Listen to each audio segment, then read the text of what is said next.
Deputy Speaker. I rise to speak in support of the Australian Naval Nuclear Power Safety Bill 2023 and its associated Transitional Provisions Bill.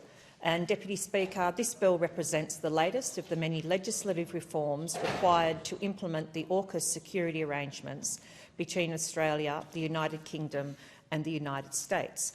And this legislation is supported by the Coalition, but I do just have to take issue, Deputy Speaker, with one thing that the member for Blair just said. I was just in the chamber when he said this, and he said that there has been a decade of inaction by the Coalition government on defence issues. I find that a very difficult statement to comprehend in light of the fact it was the Coalition, was the former Coalition government that did initially sign the government up to the AUKUS arrangement.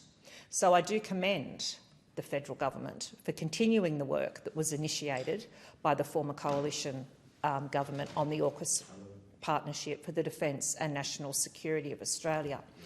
And, Deputy Speaker, it's important where we are located within the world, down in the South Pacific, in that we do have this very important trilateral arrangement with both the United Kingdom and the United States. We have very strong ties, both historically, militarily, with both of these nations. They are important friends. They have been in the past, and this arrangement, the fact that both the United Kingdom government and also either the United States government signed up to this arrangement, shows the high regard in which they both view Australia, and similarly the high regard in which we view our relationship with both of their countries. And it's also important, Deputy Speaker, in the times in which we live, that the United Kingdom and also the United States are, like Australia, two very important democracies, and it is therefore equally, that is, I think, a very important point to make in the context of this arrangement.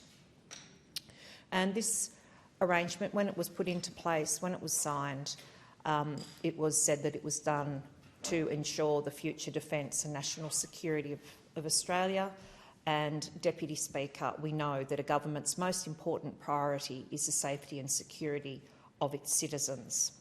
That if we look back to the history of the AUKUS arrangement, it was announced in September 2021 to promote, and I quote, a free and open Indo-Pacific that is secure and stable.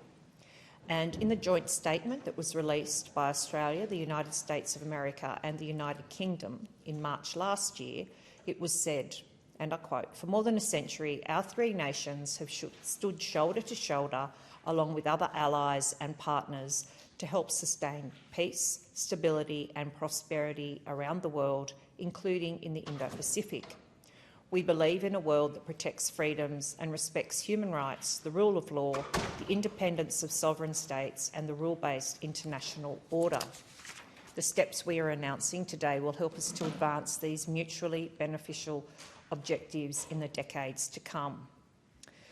So, Deputy Speaker, the first major initiative of AUKUS was a historic trilateral decision to support Australia acquiring conventionally armed nuclear-powered submarines.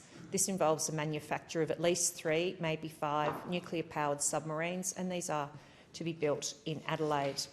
And I particularly commend this, as it will enhance and build upon the nuclear technology that Australia has already developed for many years in our country. And I'm very proud to say that in my electorate I have a nuclear reactor which has enabled many technological advancements to be made in nuclear medicine, and I think it is very important now that we'll be harnessing nuclear technology for our future defence capabilities.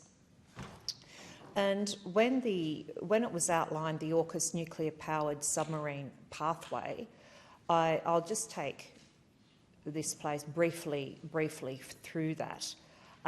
Particularly in relation to this legislation, it said Australia must be sovereign ready before it can operate a nuclear-powered submarine. And what this means, Deputy Speaker, is that Australia must achieve the capacity to be the sovereign owner, operator, maintainer and regulator of this very important capability. But there are, of course, a series of steps that will need to be taken, primarily through the next decade, and that will be taken with the support of the United States and the United Kingdom to achieve this capability as soon as possible. Deputy Speaker, it is most certainly in the best interests of our nation that we see AUKUS succeed, and as part of the coalition, I am committed to moving forward and seeing this through to its completion. So Australia set a target date for achieving the Sovereign Ready milestone in the early 2030s. Therefore, speed on this legislation is important. And in that regard, I do note that in March of last year, the Prime Minister Albanese jointly announced with our counterparts, the UK Prime Minister Rishi Sunak and the UK President Joe Biden, they identified an identified pathway for Australia to acquire the submarines at the earliest possible date. And that pathway I'll now set out. In 2023, Australian military and civilian personnel embedded in the UK and US nuclear-powered submarines program started increased visits by the US nuclear-powered submarines to the HMS AS Sterling in Western Australia. From 2022, we saw the commencement of Australian shipyard design and construction. In the late 2020s, it's proposed that there will be construction of AUKUS nuclear-powered submarines will commence. From 2026, UK nuclear-powered submarines will commence regular visits to the HMAS Sterling. From 2027 to 2032, the Submarine Rotational Force West will commence, and it will involve 1 Royal Navy and up to 4 US Navy nuclear-powered submarines conducting rotations from the HMAS Sterling. So you'll see that there is very much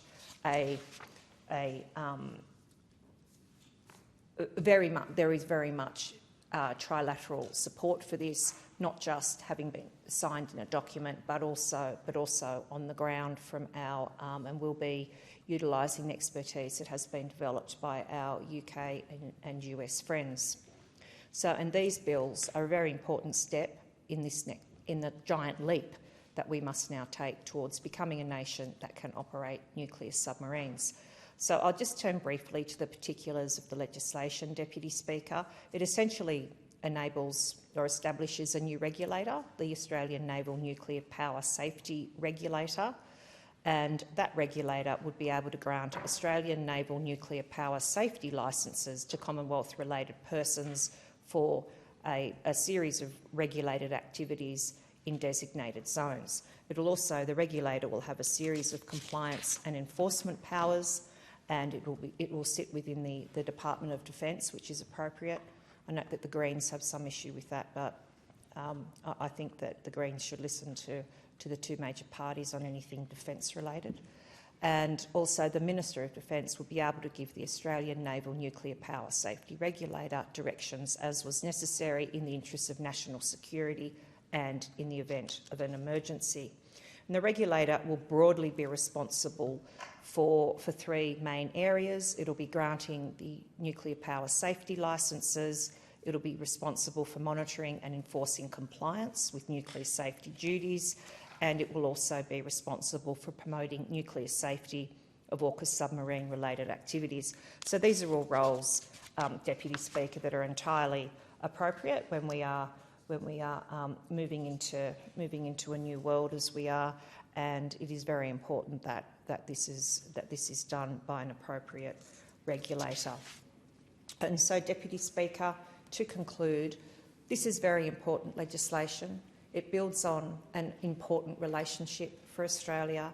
It recognises that the UK and the US have important capabilities that both of those countries have developed, and those countries are interested and very supportive of Australia also building its capacity with nuclear-powered submarines. It reinforces the importance of our strategic relationship with both the United States and the United Kingdom, and builds on the friendship that our three countries have developed over centuries, Deputy Speaker. So, for all of those reasons, I commend this bill to the House.